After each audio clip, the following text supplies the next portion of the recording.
Chemistry হোমসের পক্ষ থেকে সবাইকে স্বাগতম। আমি নিহারঞ্জন সরকার, সংক্ষেপে নিহারঞ্জন স্যার। তোমাদেরকে শুভেচ্ছা জানাচ্ছি আমার এই চ্যানেলটা দেখার জন্য, এবং যারা সাবস্ক্রাইব করেছে তাদেরকে অসংখ্য ধন্যবাদ। যারা করো নাই তারা এই মুহূর্তে করে নাও, তাহলে অনেকগুলো আমার ক্লাস সহজে তোমরা আপডেটগুলো পেয়ে যাবা। তো আজকে আমি যে অংশটা শুরু করতে যাচ্ছি সেটা হলো লা শাতেলিয়ের নীতি। তো বিজ্ঞানী হেনরি লা শাতেলিয়ে উনি রাসায়নিক বিক্রিয়া যখন সাম্যাবস্থায় থাকে, সাম্যাবস্থার ওপর তার এই নীতিটা কিভাবে প্রয়োগ হবে সেই বিষয়ে উনি কথা বলেছেন। উনি একটা সুন্দর নীতি আমাদের দিয়েছেন। নীতিটা কি একটু দেখা যাক।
তাহলে আমরা দেখতে পাচ্ছি যে কোনো একটি বিক্রিয়া সাম্যাবস্থায় থাকাকালে যদি কোনো নিয়ামক মানে যে সকল বিষয়ের উপর সাম্যাবস্থা নির্ভর করে, তো যেমন তাপচাপ, ঘনমাত্রা, যে কোনো একটি পরিবর্তন যদি করা হয় তাহলে সাম্যের অবস্থান এমনভাবে পরিবর্তিত হবে যেন নিয়ামক পরিবর্তনের ফলাফল প্রশমিত হয়। প্রশমিত হয় মানে কি, ওই ফলাফলটা নষ্ট হয়ে যায়।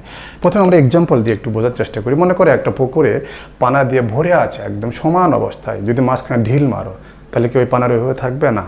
তার মানে তাৎক্ষণিক সাম্যাবস্থা নষ্ট হয়ে গেল, কিন্তু অটোমেটিক কিন্তু কিছুক্ষণ পর আবার পানাটা আগের অবস্থাতে জমে যাবে। তার মানে কি, যে ফলাফলটা হয়েছিল সেটা প্রশমিত হয়ে গেল বা নষ্ট হয়ে গেল আগের অবস্থায়।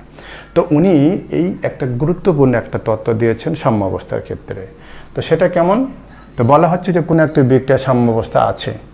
এখন সাম্যাবস্থায় থাকা অবস্থায় যদি তুমি হঠাৎ করে তাপচাপ ঘনমাত্রা পরিবর্তন করো, ওই বিক্রিয়া অটোমেটিক কিছুক্ষণ পর আবার সাম্যাবস্থায় এসে ওই পরিবর্তনটা নষ্ট হয়ে যায় বা প্রশমিত হয়। তো এখানে আমাদের বলছে, এখানে দেখো যে সাম্যের অবস্থানটা কি, আমরা একটা এক্সাম্পল দিই। তো মনে করো এই বিক্রিয়াটা যে নাইট্রোজেন প্লাস হাইড্রোজেন আমাদের উভমুখী বিক্রিয়া দেব, কারণ সাম্য অবস্থার ক্ষেত্রে সমতা মাস্ট, এগুলো কি প্রোডাক্ট এবং রিঅ্যাক্টেন্ট ভৌত অবস্থা দেখানো উচিত গ্যাসীয়। এখানে ΔH এর মান দিয়ে দিলাম -92 কিলোজুল। তো বিক্রিয়াটি তাপ উৎপাদী। এখন বলা হচ্ছে এই বিক্রিয়াটি মনে করো সাম্য অবস্থায় আছে। এখন যদি বলা হয় যে তাপমাত্রা, চাপ অথবা ঘনমাত্রা চেঞ্জ করা হয়, তাহলে এই বিক্রিয়া কিন্তু সাম্য অবস্থা এখানে থাকবে না, ব্যালেন্সার থাকবে না। হয় বিক্রিয়াটা হয় বাম দিকে নয় ডান দিকে সরে গিয়ে আবার বিক্রিয়াটা একটা ব্যালেন্স বা সাম্য অবস্থায় আসবে। কথাটা আমরা কিভাবে এটা আমরা প্রয়োগ করব সেটা নিয়ে একটু ভাবি। তো আমরা একটি বিক্রিয়া সাম্য অবস্থার উপর প্রথমে দেখাবো কিসের, তাপমাত্রার প্রভাব। তো আমরা প্রথমে আসি তাপমাত্রার প্রভাব। দেখো, তাপমাত্রার প্রভাবের ক্ষেত্রে বলতে হবে যে তাপমাত্রার প্রভাব সাম্য অবস্থার ক্ষেত্রে দুই রকম কাজ করতে পারে।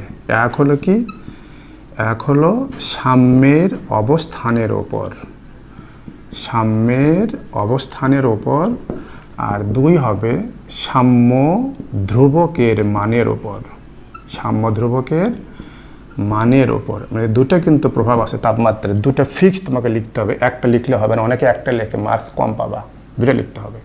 তো আমরা প্রথমে দেখব সাম্যের অবস্থানের ওপর কিভাবে কাজ করে। আচ্ছা, এই বিক্রিয়াটা মনে করো আমাদের একটা পাত্রের মধ্যে এই বিক্রিয়াটা ঘটছে।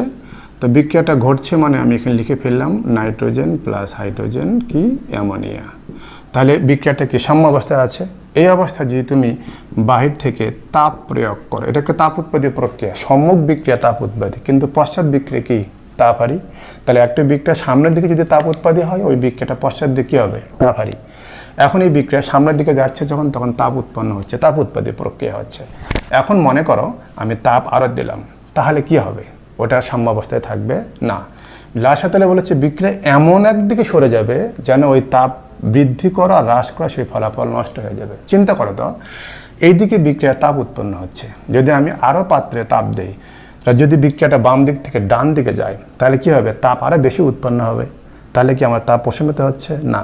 তার মানে যখন তাপ উৎপাদী প্রক্রিয়ায় সম্মুখবর্তী বিক্রিয়া তাপ উৎপাদী প্রক্রিয়া হবে, তখন তোমাকে তাপ দিলে কিন্তু তার সামনের দিকে যাবে না, পিছন দিকে আসবে। দ্যাট ইজ পিছন দিকে আসলে ওই তাপ বৃদ্ধিজনিত ফলাফল কী হবে, প্রশমিত হবে।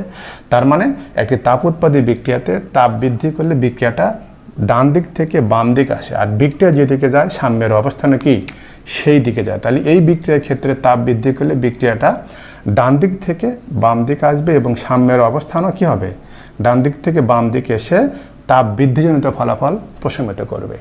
এখন যদি তাপ কমাই, চিন্তা করে এই বিক্রিয়ার ক্ষেত্রে কি হবে, সামনের দিকে তাপ উৎপন্ন হচ্ছে, যদি আমি তাপমাত্রা কমাই তাহলে কি হবে, তাহলে বিক্রিয়াটা সামনের দিকে আরও বেশি যাবে, কারণ আমি তাপ বেশি হচ্ছে আমি কমাচ্ছি।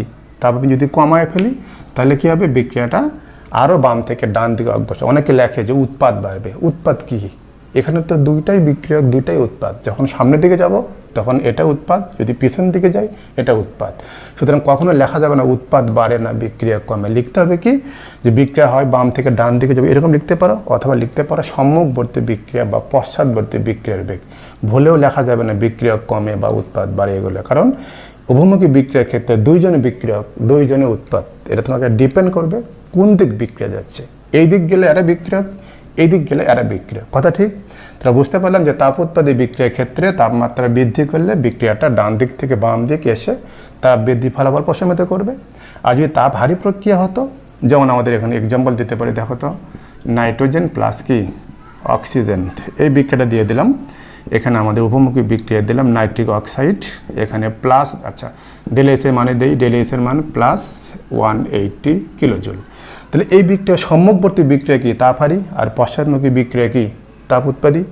তাহলে বলতো এই বিক্রিয়া যদি ঘটে, এখন যদি আমি এখানে নাইট্রোজেন এবং অক্সিজেন দিয়ে বিক্রিয়া দেখাই, কি উৎপন্ন হবে, নাইট্রিক অক্সাইড। এখন সম্মুখবর্তী বিক্রিয়া কি তাপ হারি, তাহলে এই দিকে যত হয়ে যাচ্ছে তাপ কমে যাচ্ছে। এখন বলতো যদি আমি তাপ দিই তাহলে কি হবে, এই সামনের দিক গেলে তাপ কমছে, তাহলে তাপ দিলে আরও সামনের দিকে যাবে, কারণ আরও তাপ কমবে। তাপ দিচ্ছি তাপ কমছে, ফলে তাপ কি হচ্ছে, চেঞ্জটা প্রশমিত হচ্ছে। তার মানে এখানে কি হচ্ছে, এই বিক্রিয়ার ক্ষেত্রে যেগুলো তাপ হারি বিক্রিয়া সম্মুখবর্তী, সেখানে তাপ বৃদ্ধি করলে বাম থেকে ডান দিকে অগ্রসর হবে, অর্থাৎ সাম্যের অবস্থান বাম থেকে ডান দিকে যাবে এবং তাপ বৃদ্ধিজনিত ফলাফল প্রশমিত হবে। তোমাকে লিখতে হবে তাপ বৃদ্ধিজনিত ফলাফল, তাপ বৃদ্ধিজনিত ফলাফল প্রশমিত হবে। আর তাপ কমালে উল্টা। তাহলে আমরা কি তাপমাত্রার প্রভাব বুঝতে পেরেছি, সেটা তাপ উৎপাদী হোক অথবা তাপ হারি হোক। এটা আমরা বুঝে ফেললাম কি সাম্যের অবস্থানের উপর। এবার দেখব কি বলতো, সাম্য ধ্রুবকের মানের উপর কেমনে চেঞ্জ হয়। দেখো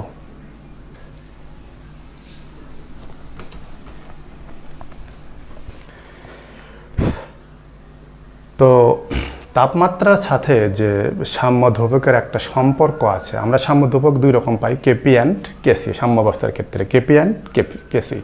কেপি হলো গ্যাসীয় অবস্থায় সাম্য ধ্রুবক, আর কেসি হলো তরল অবস্থায় সাম্য ধ্রুবক, যেটা মোলার ঘনমাত্রায়। ওটা আমি আমার পূর্বের লেকচার দিয়েছি, তোমরা লেকচারটা দেখে নেবা। নিহারঞ্জন সার্চ দিয়ে সার্চ করবা অথবা কেমিস্ট্রি হোমতে সার্চ করবা, পেয়ে যাবা। তো দেখো এখন যেটা বলছিলাম যে আমাদের তাপমাত্রার প্রভাব বিষয়ক আমাদের বিজ্ঞানী ভ্যান হফ একটা বিখ্যাত সমীকরণ দিয়েছেন। সমীকরণটা কি আগে সেটা আগে দেখে নেই। ভ্যান হফের সমীকরণ। তো এই সমীকরণে বলা হচ্ছে যে লগ কেপি সমান সমান মাইনাস ডেল এইচ ডিভাইডেড 2.303 আর 1/t প্লাস একটা কনস্ট্যান্ট। এটা বিখ্যাত একটা কি ভ্যান হফের সমীকরণ। বিজ্ঞানী ভ্যান হফের সমীকরণটা প্রতিপাদন করেছেন। তো এই সমীকরণটা তাপ উৎপাদী এবং তাপ হারি উভয় ক্ষেত্রে প্রযোজ্য। যদি বলি আমি দেখো নাইট্রোজেন প্লাস হাইড্রোজেন উৎপন্ন হচ্ছে কি বলতো, অ্যামোনিয়া। তো এখানে অবশ্যই তোমরা ভৌত অবস্থা দিবা। কেন দিবা জানো, তার কারণটা কিন্তু আমি এখনো বলি নাই। সেটা হলো কি যে এটা কি সাধারণ সমীকরণ না তাপ রাসায়নিক সমীকরণ। তাপ রাসায়নিক সমীকরণ।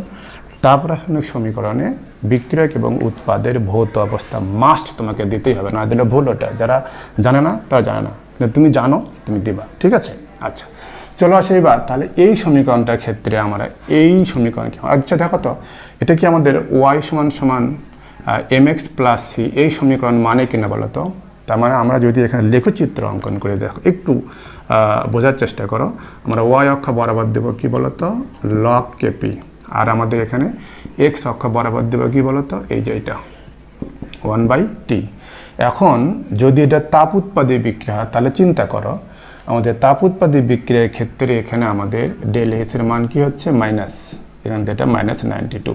ঠিক আছে, তাহলে এখানে যদি ডেল এস এর মান মাইনাস বসাই দিয়ে চিন্তা করে দেখো তো তাহলে আমাদের এখানে -92 অ্যান্ড মাইনাস তাহলে কি প্লাস হয়ে যাবে।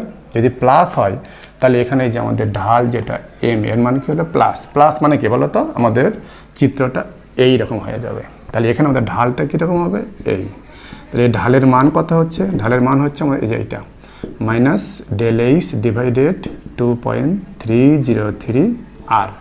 এখন তাহলে এটা আমাদের বোঝা যাচ্ছে যে তাপমাত্রার সাথে দেখো টি এর সাথে কেপির সম্পর্ক কি ব্যস্তানুপাতিক, আবার 1/t সাথে কি তার মানে কি সমানুপাতিক। তার মানে তাপ বাড়লে কেপির মান কমে, তাপ উৎপাদী বিক্রিয়ার ক্ষেত্রে তাপ বাড়লে কী হবে কেপির মান কমে। তাহলে আমি কেপির সাথে আমাদের টি এর সম্পর্ক কি বলতো ব্যস্তানুপাতিক, আর 1/t অর্থাৎ টি ইনভার্স যেটা সেটা কি সমানুপাতিক হবে। আচ্ছা, তাহলে আমরা বুঝতে পারলাম যে তাপ উৎপাদী বিক্রিয়া হলে তাপমাত্রা বৃদ্ধি করলে সাম্য ধ্রুবক যেটা বলবো আমরা কেপির মান সেটা কি হয় কমে যায়। তাহলে আমাদের তাপের সাথে কেপির সম্পর্ক কি ব্যস্তানুপাতিক। এই দেখতে পাচ্ছ এখানে কেপি বনাম 1/t, টি নয় কিন্তু এটা 1/t সাথে সমানুপাতিক, কিন্তু টি এর সাথে ব্যস্তানুপাতিক। এখন যদি তাপ হারি বিক্রিয়া হয় তাহলে কি হবে।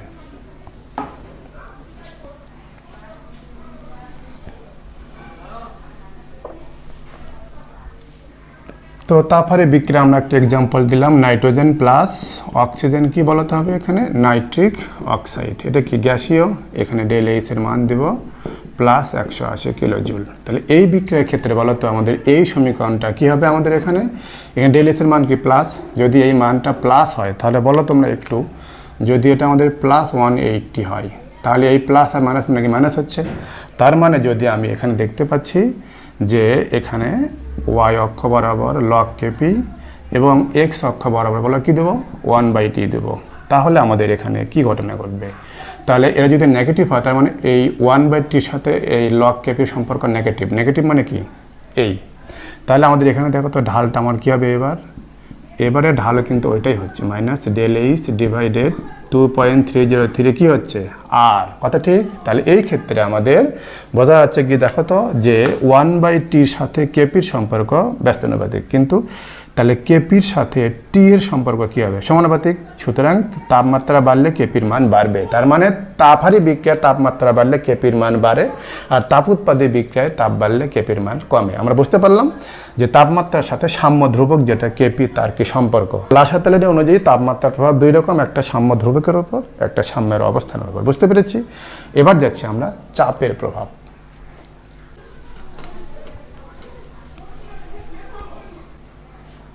তো চাপের প্রভাবের ক্ষেত্রে দেখো আমরা চাপের প্রভাব দুই রকম আমাদের একটা শর্ত লাগবে। একটা হলো কি যে বিক্রিয়ক বা উৎপাদ যে কোনো একটি বা দুইটি গ্যাসীয় হতে হবে, বিক্রিয়ক বা উৎপাদ কি হতে হবে গ্যাসীয় হতে হবে, গ্যাসীয় ছাড়া কিন্তু চাপের প্রভাব নেই, এটা একটা শর্ত। আর 2 নং শর্ত হলো যে বিক্রিয়ক বা উৎপাদ মোল সংখ্যার পার্থক্য থাকতে হবে। তাহলে মোল সংখ্যার পার্থক্য থাকতে হবে, এটা একটা ব্যাপার। আর একটা ব্যাপার হলো কি গ্যাসীয় সেটা বিক্রিয়ক বা উৎপাদ যে কোনো একটি বা দুটি গ্যাসীয় হতে হবে। তো আমরা একটা এক্সাম্পল দিয়ে দিলাম, ওইটা দিয়ে বুঝে আমরা নাইট্রোজেন এবং হাইড্রোজেন এটা গ্যাসীয় নো ডাউট, এখানে আমাদের প্রভাব আছে কি নাই একটু দেখব। তো এখানে আমাদের তাপের কোনো ফ্যাক্টর দরকার নেই, তুমি দিলে দিতে পারো না দিতে পারো, এক্সট্রা ফ্যাক্টর। তাপের ক্ষেত্রে তোমার কোনো এখানে আমার কোনো কাজ নাই। চাপের প্রভাব আসি। আচ্ছা বলো তো এই পাত্রের মধ্যে আমাদের বিক্রিয়াটা ঘটছে, দ্যাট মিন্স নাইট্রোজেন এবং হাইড্রোজেন বিক্রিয়া হয়ে কি উৎপন্ন হচ্ছে অ্যামোনিয়া, গ্যাসীয় আমি দিয়ে দিলাম।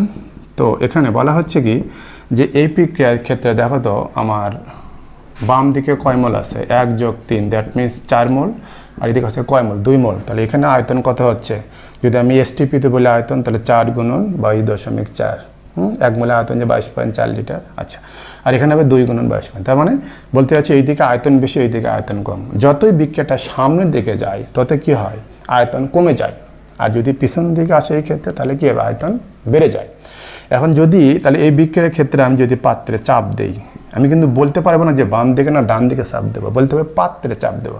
আচ্ছা পাত্রে বলো তো চাপ দিলে কি হবে, সাম্যাবস্থা যদি হয় এটা বিক্রিয়াটা, লাশ হাতের নীতি কী বলেছে যে চাপ বৃদ্ধি করতে পারো, তাহলে বিক্রিয়া এমন একদিকে যাবে যেন চাপ বৃদ্ধির ফলাফল প্রশমিত হয়। এখন এই বিক্রিয়ার ক্ষেত্রে বলতো যদি আমি যদি চাপ বৃদ্ধি করি তাহলে কি বলাতে হবে, এই দিকে বেশি এই দিক কম, তাহলে এই দিকে যাবে, কারণ এই দিক গেলে চাপ কমে যায়, তাহলে চাপ বৃদ্ধি করলাম এই দিক গেল চাপ কমে গেল, তার মানে কি আমাদের চাপের প্রভাব প্রশমিত হলো। তার মানে এই বিক্রিয়ার ক্ষেত্রে যদি আমি চাপ দিই তাহলে বিক্রিয়াটা বাম দিক থেকে ডান দিকে অগ্রসর হবে এবং চাপ বৃদ্ধির ফলাফল প্রশমিত হবে। আর যদি আমি চাপ কমাই তাহলে উল্টা, মানে ডান দিক থেকে বাম দিকে আসবে। আর আরেকটা এক্সাম্পল দিয়ে দেখো তোমাদের, নাইট্রোজেন প্লাস কি দেব, অক্সিজেন। তো এই বিক্রিয়া দেখো তো আমাদের নাইট্রিক অক্সাইড, এখানে বলো তো চাপের কোনো প্রভাব আছে কি নাই, আমি বলবো নাই। কেন, এইদিকেও দেখো 1 মোল যোগ 1 মোল 2 মোল, এদিকেও 2 মোল, তাহলে গ্যাসেও ঠিক আছে, বাট দুই দিকে মোল সংখ্যা সমান, তাহলে কি হবে, যেখানে মোল সংখ্যা পার্থক্য থাকবে সেখানে চাপের প্রভাব থাকবে। এখন যেটা কথা হলো, তাহলে এখানে আমাদের যে সাম্য ধ্রুবক স্যার তখন বললেন, এখন বলবেন না, কেপি এর মান কি হবে, সাম্য ধ্রুবকের মান কেপি এর মান শুধুমাত্র চেঞ্জ হয় তাপমাত্রার উপর। তাহলে তুমি চাপ চেঞ্জ করো, ঘনমাত্রা চেঞ্জ করো, কেপের কোনো পরিবর্তন হবে না, শুধু বিক্রিয়ার সাম্যের অবস্থান হয় বাম থেকে ডান দিক যাবে, না হয় ডান দিক থেকে বাম দিকে আসবে। আমি কি তোমাদের বুঝাতে পেরেছি? তাহলে আমাদের চাপের প্রভাব হলো শুধু এই দুইটা ক্ষেত্রে, কেপির ওপর কোনো প্রভাব নেই।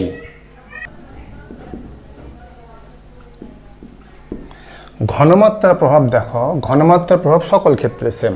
যেমন আমাদের এখানে যদি বলি আমি নাইট্রোজেন এবং হাইড্রোজেন এই বিক্রিয়াটা দিয়ে যেহেতু শুরু করেছি আমি, এটাই দিলাম, দেখো উৎপন্ন হচ্ছে কি বলতো, অ্যামোনিয়া গ্যাস। তো এই ক্ষেত্রে আমাদের যদি মানে এই বিক্রিয়াটা একটা পাত্রে ঘটছে এবং সাম্যাবস্থায় আছে, যদি আমি পাত্রে ফুটে দিয়ে যদি আমি এই নাইট্রোজেন এবং হাইড্রোজেন বাড়ায় দিই তাহলে কি এদের ঘনমাত্রা বেড়ে যাবে, তখন বিক্রিয়াটা অবভিয়াসলি কী হবে, বাম দিক থেকে ডান দিকে অগ্রসর হবে এবং অ্যামোনিয়া উৎপাদন বাড়বে। ভুলেও কিন্তু বলবে না যে উৎপাদ বাড়ে, উৎপাদ দুই দিকে হয়, আমি আগে বলেছি। তাহলে আমাদের অ্যামোনিয়া উৎপাদন বাড়বে। আর যদি আমি পাত্রে যদি আমি এটা না, যদি আমি অ্যামোনিয়া গ্যাস যোগ করি তাহলে কী হবে, বিক্রিয়াটা ডান দিক থেকে বাম দিকে আসবে, অর্থাৎ নাইট্রোজেন এবং হাইড্রোজেন উৎপাদন বাড়বে। সকল বিক্রিয়ার ক্ষেত্রে বিক্রিয়া মানে এই বাম দিকে পদার্থ যোগ করলে ডান দিকে চলে যাবে, আর ডান দিক পদ যোগ করলে বিক্রিয়াটা ডান দিক থেকে বাম দিকে। অর্থাৎ ঘনমাত্রার প্রভাব সাধারণত পরীক্ষাতে আসে না, আমাদের আসে হলে কি তাপমাত্রা এবং চাপের প্রভাব। তাহলে আমরা মোটামুটি বুঝতে পারলাম যে সাম্য অবস্থার ক্ষেত্রে তাপমাত্রা, চাপ এবং ঘনমাত্রার প্রভাব সম্পর্কিত লাশ হাতেলের নীতি। তো আমার লেকচার আমাদের ঘনমাত্রা তাপমাত্রার প্রভাব বিষয়ক এটুকুই। আবারও ধন্যবাদ দেবো এবং তোমাদের বন্ধুদের শেয়ার করবা এই লিঙ্কগুলো, তারাও দেখুক, উপকৃত হোক। তো সার্চ দিবা কেমিস্ট্রি হোম দিয়ে অথবা নিহারঞ্জন স্যার দিয়ে, আর সাবস্ক্রাইব করবা। সবাইকে ধন্যবাদ।